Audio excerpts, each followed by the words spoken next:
Pessoal, bom dia. Vamos entrar hoje, recapitulando o que é o ácido. Então, eu já escrevi isso para vocês nas aulas passadas. Se você olhar 2 aulas atrás aí no YouTube, você vai achar. Não vou ficar definindo tudo de novo, tá? Só vamos adiantar. Então, os ácidos são substâncias que em água liberam como único tipo de cátion o íon H+. Quem definiu isso? Svante Arrhenius.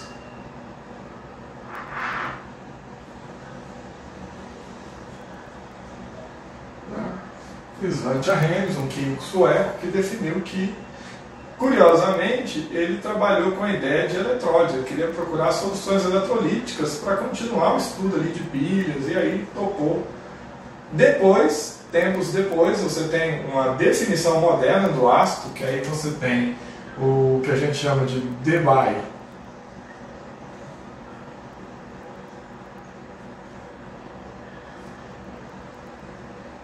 Huckel, tá? O que Debye Huckel vai dizer? Olha, aqui não existe o íon H+, porque o íon H+, quando ele encontra com a molécula de água, e esse oxigênio tem 2 pares de elétrons livres, esse par de elétrons livres não ligantes da água vão capturar esse íon.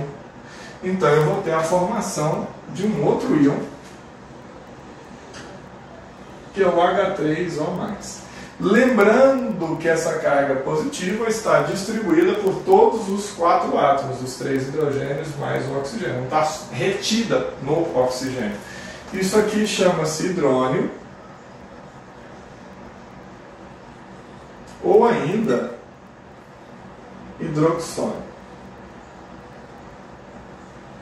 tá? Hidrônio ou hidroxônio. Isso é importante. Nós já terminamos óxidos, agora estamos em ácidos. Vamos seguir para a base. Classificações de ácidos, você já sabe, gente. Eu só estou revisando, que eu já dei essa aula está no YouTube aí com vocês.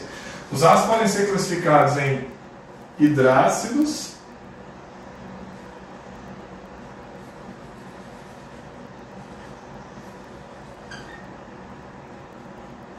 e oxiácidos. O que isso quer dizer? Os hidrácidos não têm oxigênio, os oxiácidos têm oxigênio. E aí eu tenho aqui HCl, H2SO4. Tudo isso aqui já foi discutido. Lembrando que a palavra oxigênio tem a ver com ataque ácido, então ela não descreve bem o nome do oxigênio. Tem uma falha aí, não vamos entrar nesse mérito. Na época que Priestley, Chile e Lavoisier brigavam entre si, uma competição saudável, tá? Nem todas as competições científicas foram saudáveis, mas a deles até era. Então, eles usaram o nome oxigênio de maneira inadequada. Mas está aí, ó, hidrácidos e oxiácidos. Ambos são ácidos, esse não tem oxigênio, esse tem oxigênio. Simples assim. Uma outra coisa importante é quanto ao número de hidrogênios ionizáveis. Cuidado com isso. Por exemplo, o HCl é um gás, que se eu dissolver ele em água, ele vai ser solubilizado em água, mas não somente solubilizado em água ele vai sofrer ionização e ele se transformará em H+ aquoso mais Cl- aquoso. Então eu tenho 2 íons. O íon hidrônio, porque lembra que hidrogênio sozinho não vai ficar, esse aqui é um próton.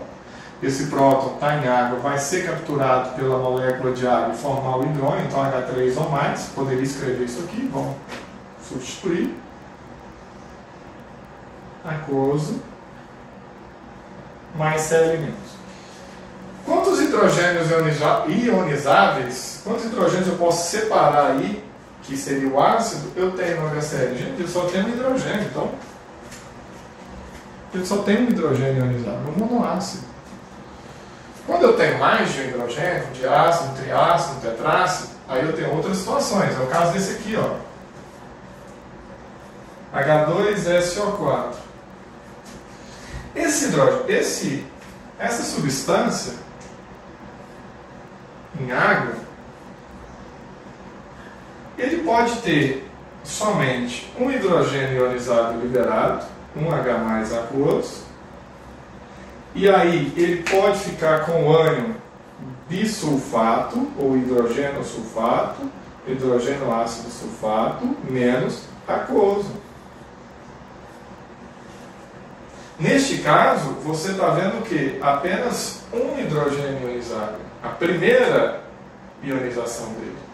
Mas ele pode ter a segundo hidrogênio ionizável liberado, que seria HSO4 menos.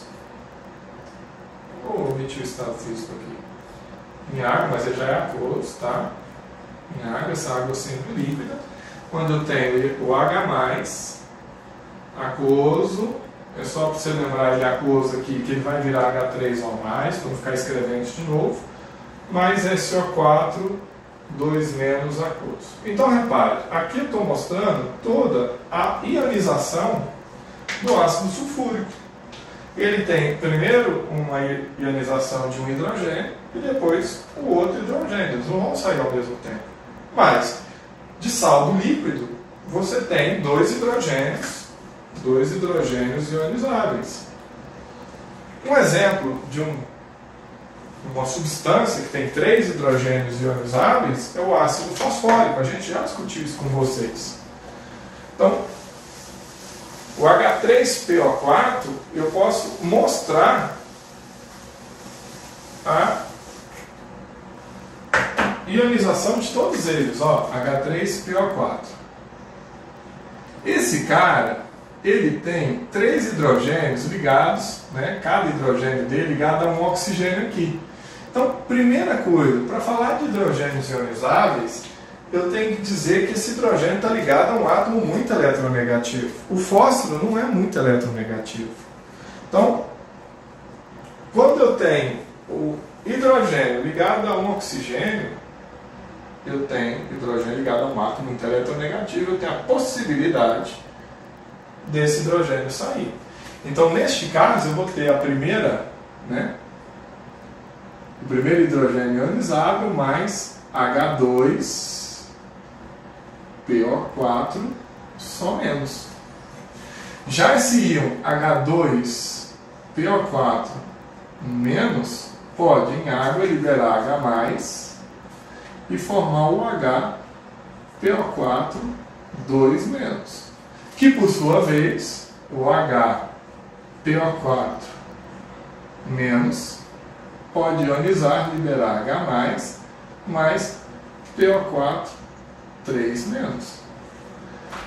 Posso escrever uma equação global já liberando os 3H+, uma carga líquida assim, ó, H3PO4, ácido fosfórico, né, vai liberar 3H+, mais PO4 3 menos? Posso, gente, posso, que é a equação global, mas eu estou mostrando as etapas da ionização. Cada vez que está liberando um hidrogênio desse, eu posso estar neutralizando eles e formando íons diferentes. Que lá na frente, na hora da gente dar nome, nas classificações dos sais, nós vamos dar alguns sais ácidos que têm hidrogênio ionizado ainda. Vai te ajudar bastante a entender o processo. Eu vou deixar o ácido pirofosfórico para você fazer. H4 P2O7. Esse é o ácido pirofosfórico. Eu estou afirmando para você que ele tem os 4 hidrogênios ionizados. Eu gostaria que você fizesse a ionização dele passo a passo, tá? Vai ionizando cada um deles aí, montando essas equações, depois você faz a ionização total. Por gentileza, faz aí no seu caderno. Enquanto isso, eu vou mostrar outras coisas. Estou deixando esse aí para você ver. Eu já mostrei isso na aula passada, na aula atrasada, na verdade, mas eu vou mostrar mais uma vez, porque a gente nunca pede por falar disso, tá? Sempre cai os mesmos caras. H3PO4, H3PO3. e H3PO2. Gente, isso aqui é clássico. Eu não sei como que o estudante ainda cai nisso. Todo ano tem um vestibular nesse Brasil de meu Deus que põe uma questão dessa. Ah, professor, há muito tempo isso não cai no Enem. Beleza, mas você só faz Enem? Tem aluno tentando medicina na Fafifó, não sei da onde. Hoje tem muitos cursos por aí, faculdades das mais variadas. Isso é bom? É bom. Mas tem faculdade que cobra isso em algum lugar do Brasil, então a gente tem que discutir, isso é clássico. Repare que o número de oxigênios está diminuindo, ele não diminuiu o número de hidrogênios. E você vê que H3, você já fala, isso é um triácido, ele tem 3 hidrogênios, ele não é. Esse é um triácido. Esse cara, ele é um triácido, ele tem 3H+,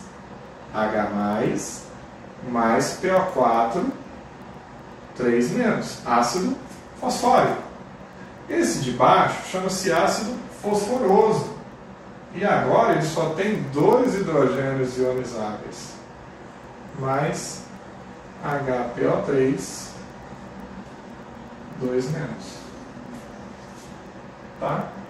E esse de baixo, para piorar a situação, só tem 1 hidrogênio ionizável.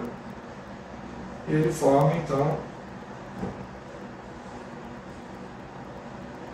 Por que o hipofosforoso só tem um hidrogênio ionizado? Eu disse no início. Para que você saiba sobre ionização desses hidrogênios, eu preciso desenhar a estrutura. Vamos pegar aqui o ácido sulfúrico. H2SO4. Depois vamos desenhar um desse. Tá? Primeira coisa, pela regra de Lewis, você já estudou isso lá em ligações covalentes. Quando você estudou ligações covalentes, os ácidos são oriundos da ligação covalente, você estudou essa regra. A regra de Lewis de como montar uma estrutura. Você vai colocar o elemento central, neste caso é o enxofre. Por que o enxofre é o elemento central? Porque ele não é o mais eletronegativo, ele tem a possibilidade de realizar múltiplas ligações. Então está aqui. Ao redor dele, eu vou colocar o oxigênio, que é mais eletronegativo. Então vamos lá. Um oxigênio aqui, um oxigênio aqui, um oxigênio aqui. Eu tenho 4. Coloquei ao redor. E se você reparar, eu tenho 2 hidrogênios. E de preferência, eu formaria as hidroxilas. H. Tá? Professor, você disse hidroxila, mas nós estamos estudando em ácido, não é base. Pois bem, mas são hidroxila, não é? Um H, só que tem origem covalente, neste caso é um ácido, ele vai separar os hidrogênios. Lá na base, as hidroxilas são de natureza iônica, não hidroxila. Gente, OH é ligação covalente, mas a estrutura, a base como um todo, você tem um cátion e um ânion, isso é iônico. Pelo amor de Deus, OH é covalente. Oxigênio ligado a hidrogênio, ligação covalente. Está aqui, ó. Tá? Esse enxofre tem 6 elétrons na camada de valência. Então eu vou ter essa ligação e aí tanto faz. Existem 2 modelos aqui, você usa o que você quiser. Tá? Você pode usar a ligação coordenada da ativa e mantendo o octeto do enxofre, ou você pode, você é uma pessoa de terceiro ano, mais maduro, fazer a expansão do octeto, que é o que eu gostaria que você fizesse. Tá? E aí esse enxofre aqui passa a ter 12 elétrons na sua camada de valência, e essa expansão é permitida porque ele é um elemento do terceiro período, tem orbital D vazio, você já estudou isso, então eu estou tranquilo em falar disso para vocês. Essa é a estrutura do ácido sulfúrico, né? um dos modelos que representam o ácido sulfúrico. Tá? Tem gente que pode, professor, se eu quiser pôr uma seta da dativa aqui, pode? Também vale, é um modelo válido. Então, no ácido sulfúrico ocorre a ruptura, né, heterolítica dessa ligação covalente com a liberação do íon sulfato, 2H+. Montem aí a do ácido fosfórico. Eu vou apagar aqui em cima. Montem a estrutura do ácido fosfórico. H3PO4. Você pode falar, professor, então, fácil de fazer. Ó. Ácido fosfórico, H3PO4. Eu tenho um fósforo, ó, hidrogênio, fósforo, oxigênio. O elemento menos eletronegativo aqui é o fósforo, que faz mais ligações. Ele é um elemento da família 15, então ele tem 5 elétrons na sua camada de valência, aqui os 5 elétrons. Eu vou ter que colocar 4 oxigênios, 1, 2, 3, 4. O oxigênio é da família 16, então eu sei que ele tem 6 elétrons. Aqui na sua camada de valência, sim, 6 elétrons, beleza? E os hidrogênios são 3, gente. Se tiver a possibilidade de fazer as hidroxilas, faça. Então tá aqui, ó. Opa, uma hidroxila,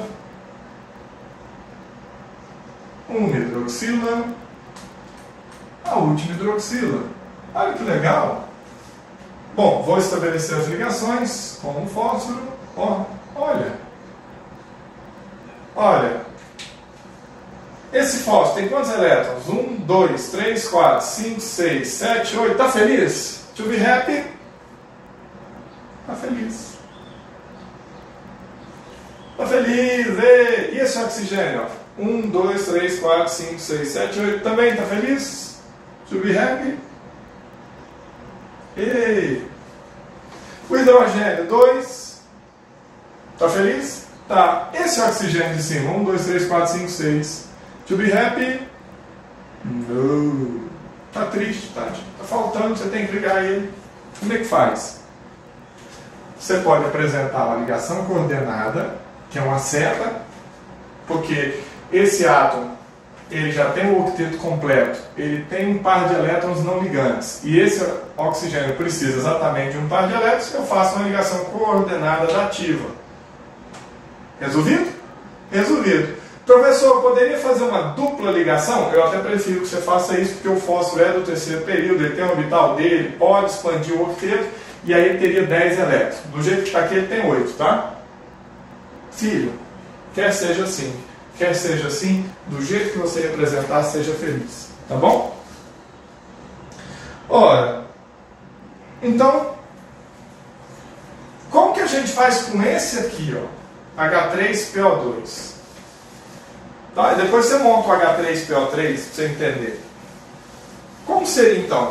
Nós montamos o H3PO4. Como seria o H3PO2? No H3PO2, eu tenho fósforo, que vai continuar no centro da história. Aqui com seus 5 elétrons. Eu tenho 2 oxigênios. 2 oxigênios. O oxigênio tem 6 elétrons. Certo? E se você reparar aqui, ó, eu tenho 3 hidrogênios. Então, um hidrogênio ionizável está aqui representado, que é essa hidroxila. Beleza? Tá ok. Aqui você vai... Eu tenho 2 hidrogênios que eu tenho que terminar. Eu preciso fazer pelo menos uma ligação entre cada um deles. Está aqui, ó. E se você olhar esse fósforo, ele está fazendo, né? 1, 2, 3, 4, 5, 6, 7, 8. Ele está fazendo as 3 ligações. Ele já tem os 8 elétrons. Ele está feliz. Só que ele vai fazer essa ligação aqui. Escolha o modelo que você quiser. Ah, coordenada? Não. Hoje agora eu vou usar a expansão do octeto. Não é mesmo. Ele vai estar com mais. Ele continuará feliz, tá? Ele tem orbitais vazios que poderão acolher elétrons. Pois bem, esse oxigênio, 2, 4, 6, 8, feliz. Nossa, está parecendo aqui um vilão, né? Feliz. Pois bem, o que vale para nós como hidrogênio ionizado, nesse caso aqui do ácido hipofosforoso? Dá uma olhada aqui. O único hidrogênio ligado diretamente a um átomo muito eletronegativo é esse, porque esses 2 hidrogênios, prezados, eles estão ligados a um átomo não muito eletronegativo. Então, quebrar essa ligação aqui, ó, esquece. Ela não vai se quebrar, aqueles 2 hidrogênios não são ionizados. Quando você colocar esse ácido hipofosforoso em água, você vai ter a liberação de um H+, que é este, quebrou, mais esse íon aqui, ó, H2PO2, menos, tá? Então, esse é o hipofosfito, ânion hipofosfito.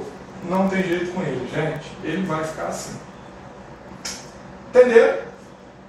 Vamos seguir. Nós já discutimos. Ah, detalhe, meus prezados. Eu vou falar mais uma vez para ver se tem alguma dúvida aqui. Ninguém? Pois bem. Você já sabe o número. Eu vou escrever aqui rapidamente, porque de repente eu falo rápido demais, você não anota. 62, tá? Código de área 99369 3883. Esse é o meu telefone, é o número de WhatsApp que eu uso. Você pode estar mandando dúvidas da sua pergunta para este número, eu resolvo para você com o maior prazer, mesmo você não sendo meu aluno, mesmo você não sendo aluno da Rede Delta, tá? É claro que existe uma prioridade, meus alunos da Rede Delta são prioridade para mim. Mas se porventura eu estou sem fazer nada, estou em casa, meus alunos não me mandaram a dúvida, você é aluno do colégio, sei lá qual, não me interessa. Está com dúvida? Porventura você teve acesso a esses exercícios pela plataforma Plural, ou tem uma lista sua que você teve dúvida, e eu puder te ajudar, eu estou aqui para isso, eu sou professor. Então, manda aí, eu resolvo e te devolvo a questão já resolvida. Tá? Com a minha explicação, claro, porque pegar a questão resolvida por questão resolvida, se você entrar na internet, vocês têm, todos vocês. O meu negócio não é isso. Eu faço um vídeo resolvendo a questão. Vou apagar aqui, né? Então, para quem precisar de um print, 3, 2, 1, e nós já vamos seguir para terminar de discutir as forças dos ácidos. E aí, uma das coisas que a gente discute é a força do ácido. Bom, para os hidrácidos, eu já ensinei ele todo aula, só vou relembrar vocês, tá? Dos hidrácidos eu tenho o HI, que é o hidrácido mais forte, depois eu tenho o HBr, depois eu tenho o HCl, depois eu tenho esse aqui que é moderado, HF, depois eu tenho o HCN, depois eu tenho H2S. Esse aqui é um diácido. É que essa ordem pode estar invertida, mas ambos, tá? E aí não interessa, ambos aqui são fracos. Eu tenho esse cara aqui que é moderado e esses aqui que são fortes. São os hidrácidos fortes, tá?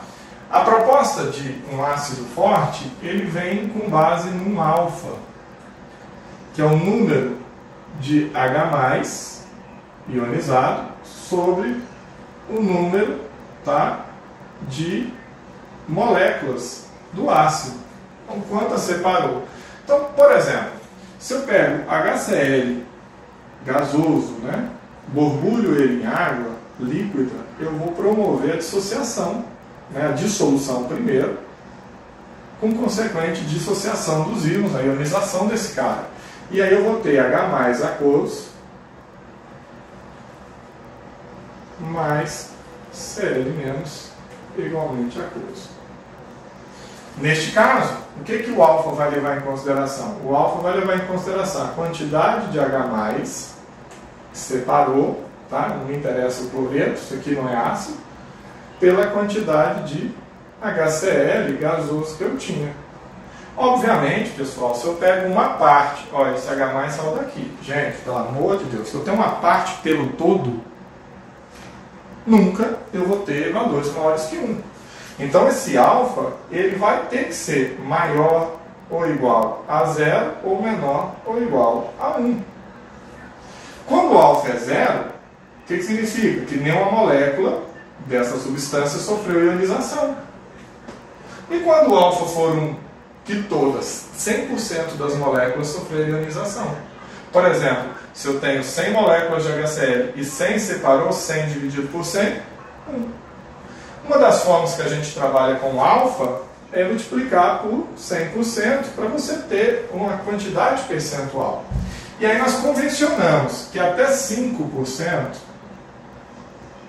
eu tenho as substâncias que são os ácidos que são fracos. De 5 a 50%, ou seja, maior que 5 e menor que 50, eu tenho moderado. E todos que são maiores ou iguais a 50%, eu tenho fortes. Então aqui,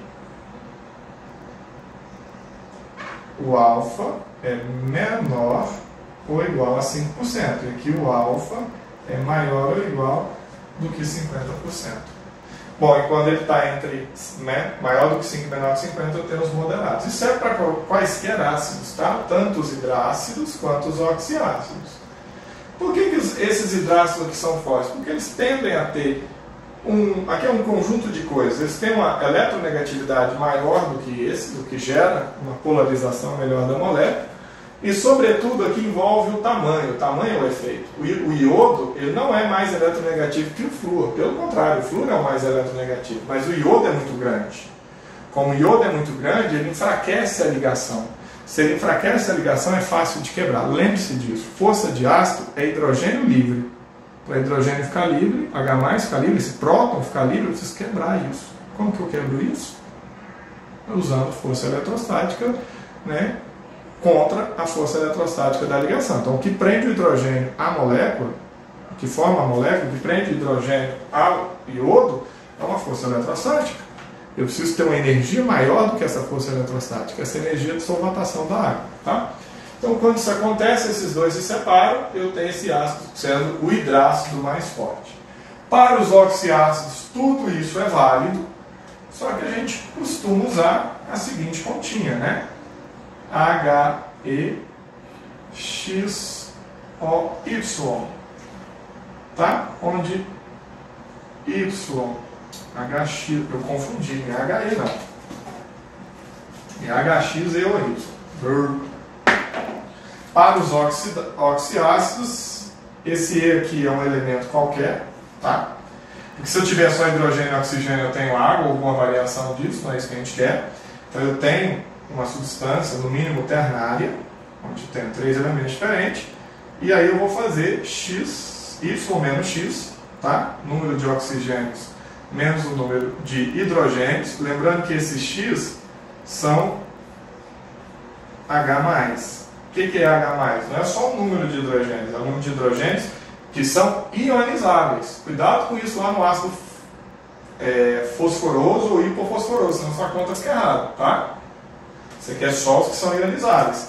Então, se Y for maior ou igual a 2, eu tenho um cara que a gente considera forte. Gente, se for muito maior que 2, 3, 4, é muito forte.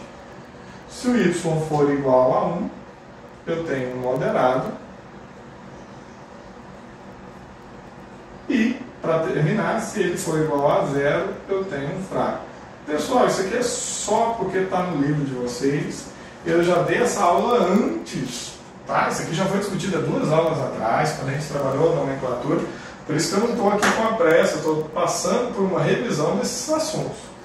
E aí, nós podemos ir para as bases, tá? Deixa eu me permitir apagar o nome dos ácidos, você já sabe que os ânions que não são oxigenados são terminados em eto, e aí você vai acrescentar, substituir o eto do nome do ânion para hídrico, que os íons oxigenados eles terminam ou em ato ou em ito, né? Que ito vira oso e ato vira ico, no nome do ácido. Você tem os números de oxidação, eu já mostrei para vocês, tá? Por exemplo, o H, vou pegar o HBr, tá? HBrO, HBrO2, HBrO3 e HBrO4. Bom, aqui eu tenho a variação do número de oxidação do bromo, tá? mais 1, mais 3, mais 5 e mais 7. Então esse aqui é o ácido brômico e esse é o ácido bromoso. Brômico, bromoso. Tá? Porque o nome desse íon, BrO3- é bromato. E o nome desse íon, BrO2- é bromito. Então mito vira oso, ato vira I. Então ácido brômico e bromoso. Aqui ele aumentou ainda o número de oxidação, então ele é o perbrômico. Você tem que acrescentar um prefixo aí no nome do ano, então ácido perbrômico. E esse aqui houve uma redução hipobromoso. Tá? Eu já ensinei isso para vocês, que a nomenclatura, vamos dizer assim, com base no número de oxidação do elemento intermediário. E aí vamos seguir para as bases, tá? Os hidróxidos. Eu não vou terminar esse capítulo hoje, porque eu vou deixar sais, que tem muitas classificações, para um outro momento, para a nossa semana que vem, porque você já tem uma tarefa, senão a gente ia encabalar duas tarefas. Aí na semana que vem eu vou dar o conteúdo de sais para vocês, tá? O que é um halogenosal, o que é um epoxissal, é bem fácil. Mas como ele é um pouquinho mais complexo do que esse, eu prefiro dar uma segurada nesses aqui. Bom, essa aula vai até 9h50, nós temos tempo. Já os hidróxidos, as bases, segundo Arrhenius, são substâncias que em água sofrem dissociação iônica, né? Liberando como único tipo de ânion o íon OH-. Então eu vou ter aqui um cátion qualquer, BOH, geralmente esse cara é sólido, porque é uma substância iônica, nessa temperatura é sólido, vai reagir com água líquida, sofrer a dissociação e liberar B+ aquoso, um cátion, onde B não é boro não, pelo amor de Deus, tá? Só para representar o cátion da base. Mais OH- igualmente aquoso, que nos interessa que como único tipo de ânion o íon OH- seja liberado. Pois bem, essa é a definição das bases. As bases são em grande maioria produto iônico. Eu vou ter um metal, as bases são formadas, presta atenção, as bases são formadas a partir de óxidos alcalinos que reagiram com água, é assim que a gente faz, tá? Então eu pego lá um Na2O sólido, faço isso reagir com água, tá? E formo NaOH. Certo? Aqui eu tenho dois sólidos, aqui eu tenho dois sólidos, aqui eu tenho dois oxigênios, dois hidrogênios, dois hidrogênios. Então, se eu pegar esse óxido de sódio, que você já estudou, é um óxido básico, óxido de um metal alcalino, e reage com água, eu formo um hidróxido de sódio, que é soda cáustica. É uma das maneiras que a gente tem de formar as bases, tá? Então isso é muito importante, porque as bases são, em sua grande maioria, de produtos iônicos. Eu tenho uma base covalente, que é a NH4OH. Esse cara é extremamente solúvel, porém extremamente fraca, tá? Isso aqui é uma base fraca, porque embora ela seja solúvel, como ela tem características covalentes, ela não se separa em NH4 mais OH-. Ela deveria sofrer essa ionização. Repare a palavra que eu usei, meus queridos. Olha para mim. Quando eu separo uma substância covalente, eu digo que ela sofreu ionização. Quando eu separo uma substância iônica, eu digo que ela sofreu dissociação iônica. Pessoal, qual a diferença? É a mesma coisa. Eu estou separando íons, positivos e negativos, cátions e ânions. O problema é que a origem da substância que vai ser dissolvida é que é diferente. Uma é covalente, a outra é iônica. Quando é iônica, dizemos dissociação iônica. E chamamos o produto dessa... a substância inicial da dissociação iônica de unidade formal. Você não vai chamar molécula de cloreto de sódio. Molécula usamos para quem faz ligações covalentes. Para quem faz ligações iônicas ou metálicas, usamos unidade formal, até porque escrevemos somente a fórmula mínima. Então, isso é só um preciosismo de um cuidado dos conceitos da química. Tá? É uma chatice minha mesmo. Então, hidróxido de amônio forma uma base fraca, porque ele não sofre essa ionização aqui. Ó. É a única base covalente, as demais são iônicas. Tá? E aí, como que a gente sabe? Como que grava? O que é base forte e o que é base fraca? Pois bem, vamos lembrar lá da nossa tabela periódica que eu tenho a família 1, e aí eu tenho aqui o hidrogênio, um ser que não tem família, e aí vem o lítio, sódio, potássio, rubídio, césio, frâncio. Na família 2, você teria aqui, obviamente, pela distribuição eletrônica, o hélio. Só que, na verdade, o hélio está lá na família 18.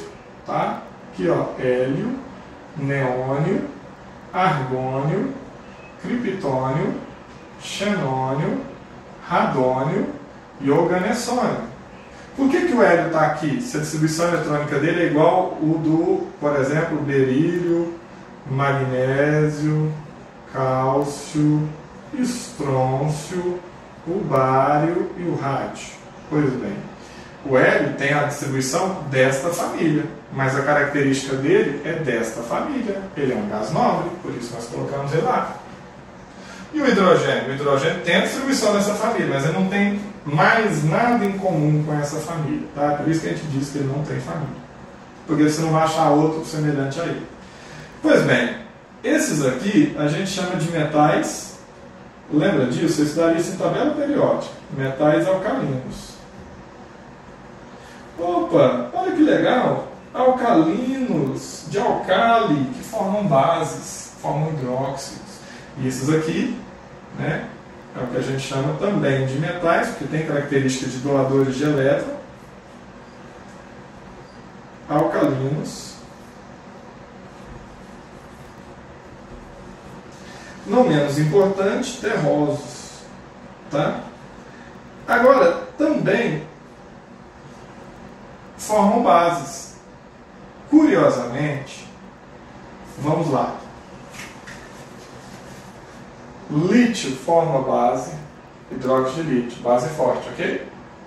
Sódio forma base, base forte. Potássio forma base, base forte. Rubídio e césio. O frâncio é radioativo? Eu não vou usar o frâncio não, mas não teria problema nenhum em formar a base de frâncio. Olha, se você reparar, todos eles aqui, se você lembrar, vou escrever em outra cor aqui, pessoal, a gente não usa isso, tá? Para calcular a energia de rede, você usa outras equações, tá? O cálculo dessa energia de rede, você vai usar a constante de Madelung, você vai usar a carga formal, Z, sobre 4π ε0r. Eu não estou falando de você calcular isso. Eu não estou falando. Isso aqui você vai, se você gosta de química, vai fazer curso de química ou da área assim no ensino superior, você vai aprender isso. Usa o que eu sempre falo: força eletrostática, constante, produto das cargas, Q1 e Q2, tá? Pelo quadrado da distância. Essa equação, ela dá uma boa ideia para o ensino médio de como comportar isso aqui. Ah, não é isso que a gente usa? Não, meu filho, eu quero que você calcule energia. Isso aqui está calculando força. Não é isso, não é para você usar isso. Porém, ela vai te dar uma boa ideia. Se eu te pergunto qual dessas bases é a mais forte, qual você arriscaria? Se você reparar, o lítio é pequenininho. O produto das cargas aqui é o mesmo, mais um, menos um, mais um, menos um, mais um, menos um, mais um. Ou seja, no numerador, para esses caras não vai mudar nada. Quem está mudando? A distância. Porque o lítio é pequeno, o sódio é maior, o potássio é maior. O maior deles é o césio. Se esse cara é maior do que os outros, ele vai ter essa distância maior. Significa que a força que prende ele na hidroxila é menor. Lembra disso. Se a força de ligação é baixa, eu libero os íons hidroxila e césio de uma maneira mais fácil, mais rápida. Se eu tenho a quantidade de hidroxilas maior e liberada de maneira mais fácil, é uma base mais forte. Percebeu como essa equação também te orienta na força de bases? Ora, e aqui? Bom, aqui o rádio é radioativo, nós não vamos formar. O berílio, curiosamente, não forma hidróxido. Esse cara é um metal, mas ele faz muita ligação covalente, não forma hidróxido. Sobrou para nós magnésio, cálcio, estronço e bário. Cálcio, estronço e bário, por ter tamanhos maiores, formam bases fortes. Já o magnésio forma uma base que a gente chama de moderada.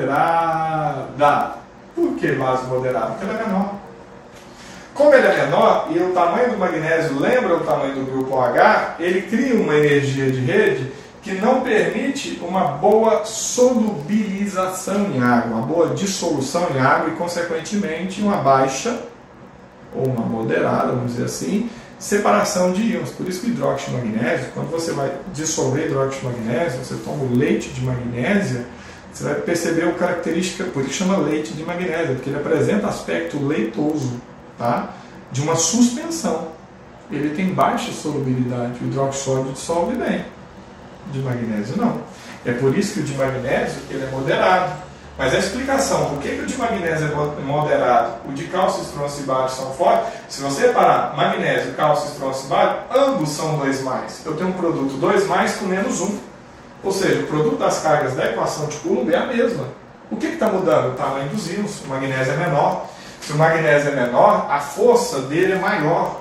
Com a hidroxila, é mais difícil da hidroxila sair, você precisa de mais energia para separar.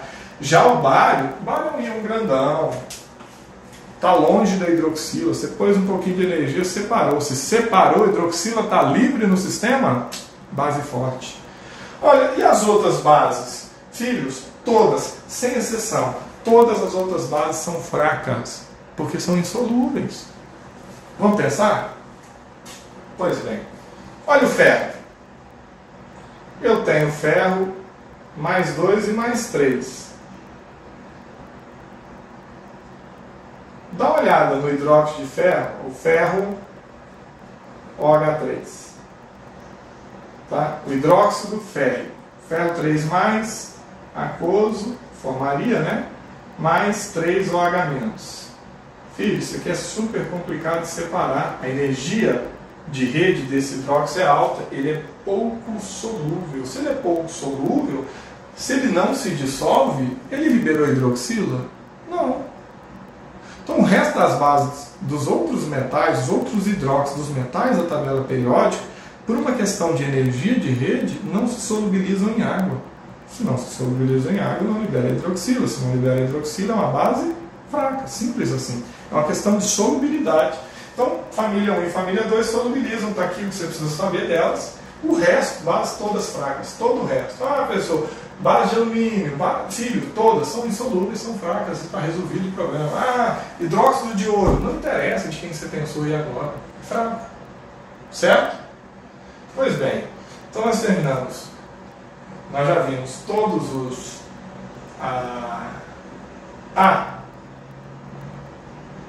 eu já falei isso, mas só para relembrar. Monobase, dibase, tribase e tetrabase tem a ver com o metal que você está usando, tá? Quantas hidroxilas tem? Todos eles aqui são monobásicos, só tem uma hidroxila. Todas as hidroxilas da família 2 vai formar o quê? CaOH2. Então eu tenho 2 hidroxilas para cada cálcio. Então isso é um dibase, vai liberar 2 hidroxilas. Olha o hidróxido de ferro 3 ou hidróxido férrico. Tribase. E tetrabase, você pode fazer com estanho, chumbo, o que você quiser. Então, eu tenho essa situação onde eu tenho essa classificação das bases, mas o mais importante de você saber das bases, quando a base é forte, fraca. E nós temos aqui um exemplo de moderado. Existem outros moderados, mas quase não caem. O que geralmente usam é o magnésio em função da utilidade. Estamos caminhando para o final, vai faltar somente, para a gente encerrar nossas aulas, os sais. Nós vamos descobrir o que é um sal neutro, um sal ácido, um sal básico, as hidrólises salinas. Por que eu não vou adiantar um conteúdo aqui agora? Eu poderia falar assim, professor, você poderia ensinar para nós os ácidos de Bronsted e de Lowry, porque afinal de contas, esses ácidos e bases de arrênios remetem-se ao ano de 1880. na década de 80 do século XIX, por que a gente não estuda uma coisa mais moderna? Sim, existem os ácidos e bases de Bronsted Lowry que fizeram o modelo separadamente, um na Dinamarca, Bronsted Lowry em Londres, em 1923. Já é bem mais moderno, inclusive amplia-se o conhecimento. Nós, sobretudo das bases, porque a base a gente libera a ideia da hidroxila. A amônia reage com o ácido com características de uma base, NH3, e, no entanto, ela sequer tem uma hidroxila. Então isso cria uma maior liberdade. Porém, os ácidos e bases de Bronsted Lowry e de Lewis são estudados lá na orgânica. Então, eu vou verificar com os meus grupos de colegas se alguém vai fazer isso. Se não, na próxima aula, quando eu for ensinar a classificação de sais para vocês, os hidrogenossais, os hidroxissais, os sais duplos e mistos, eu ensino também, tá, o de Bronsted Lowry, eu ensino para vocês o de Lewis, que é mais completo ainda o modelo. Ok? Um beijo no coração de vocês, até o nosso próximo encontro.